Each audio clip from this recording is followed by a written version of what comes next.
ఉగాది ఆచారాలు సత్ఫలితాలు.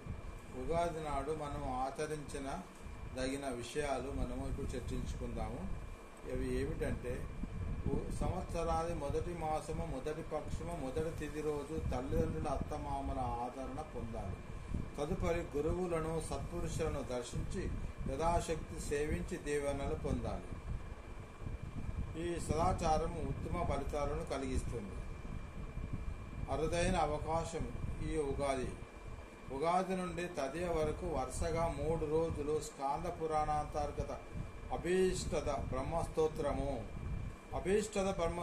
పారాయణము వంశవృద్ధికరము మరియు సర్వాభిష్టములకు అనుకూల్యం. ప్రయత్నపూర్వకంగా సర్వులు ఆచరించాలి. ఈ విషయాన్ని పండితోత్తములను ముందుగా సంప్రదించి వారి అభిష్టానికి అనుగుణమైన సద్గంధాన్ని ఉగాది నాడు బహుకరించిన వారి ఇంట సరస్వతి కటాక్షములు వర్ధిల్లుతాయి. ఉగాది రోజు ప్రత్యక్షంగా వేద పఠనం మరియు నాదస్వర మంగళ వాయిద్యం లాంటివి వినడం శ్రేయస్కరం.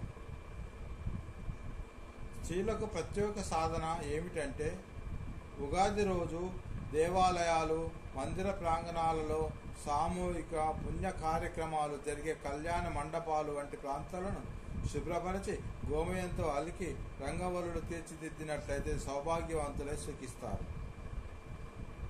నూతన సంవత్సర పూజాది క్రతువులు జరిగే ప్రాంతాల్లో క్రియాశీలంగా సేవలో పాల్గొనాలి. భాగవతోత్తముల సమూహానికి మంచినీరు, ప్రసాదములు, వసతులు, పానకం లాంటి పానీయాలు మొదలైన వాటిని సేవకులకు చేయూతనివ్వాలి. పూర్వం పంచాంగ శ్రవణ కాలంలో పంచాంగములు పంచడం, పండితులను సన్మానించడం, భక్తులకు ప్రసాదము ఏర్పాట్లు అందించడంలో స్థితిమంతులు ముందుండేవారు. ఆ కుటుంబాలు శాంతి సౌభాగ్యాలతో తరతరాలు వర్ధిల్లాయి. ఇప్పుడు ఆ అనుభవాలు లేకుండా పోతున్నాయి. నేటి స్థితిమంతుల కుటుంబాలు అశాంతి, అన్యోన్యత లోపం దృష్ట్యా స్నేహాలతో కొనసాగుతూ సదాచారం, వైభవం గుర్తించలేక నిరంతర కలతలతో కొట్టుమిట్టాడుతున్నారు.